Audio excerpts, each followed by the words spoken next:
AI, quantum వంటి భవిష్యత్తు సాంకేతికతలను అందిపుచ్చుకోవడంలో ముందంజలో ఉన్న ఏపీలో పెట్టుబడులు పెట్టాలని దిగ్గజ సంస్థలకు మంత్రి నారా లోకేష్ పిలుపునిచ్చారు.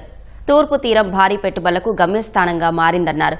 ఏపీలో పెట్టుబడులకు ముందుకు వచ్చే పారిశ్రామికవేత్తలకు సింగిల్ విండో విధానంలో కేవలం 21 రోజుల్లో అన్ని అనుమతులు ఇస్తున్నట్లు కెనడాలోని వివిధ సంస్థల ప్రతినిధుల భేటీలో మంత్రి లోకేష్ వివరించారు.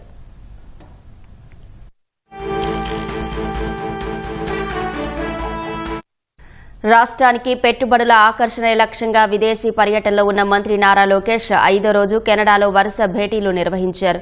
Enterprise information management, artificial intelligence రంగాల్లో ప్రపంచ స్థాయి పేరెన్నికగన్న open text senior vice president John రాడ్కోతో మంత్రి లోకేష్ భేటీ అయ్యారు.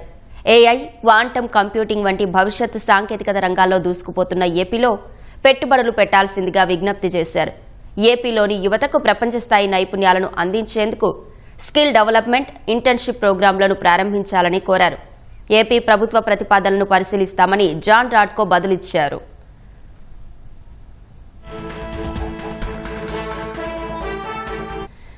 AI, clean tech, renewable energy, మౌలిక సదుపాయాల రంగంలో ఆస్ట్రేలియా పెట్టుబడులకు సహకారం అందించాలని Toronto consulate general of India Kapidhwaja Pratap Singh Canada India business council ప్రతినిధులను మంత్రి లోకేష్ కోరారు.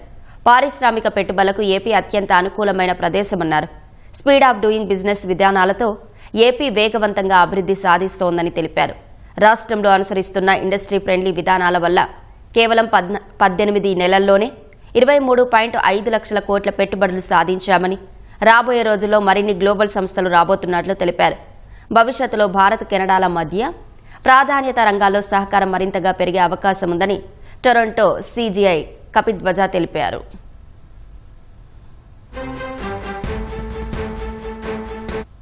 Canada India business council president Victor థామస్తో మంత్రి లోకేష్ మర్యాదపూర్వకంగా భేటీ అయ్యారు.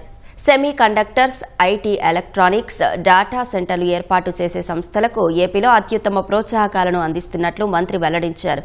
అమరావతి రాజధానిలో 65,000 కోట్లతో అభివృద్ధి పనులు శరవేగంగా సాగుతున్నాయన్నారు.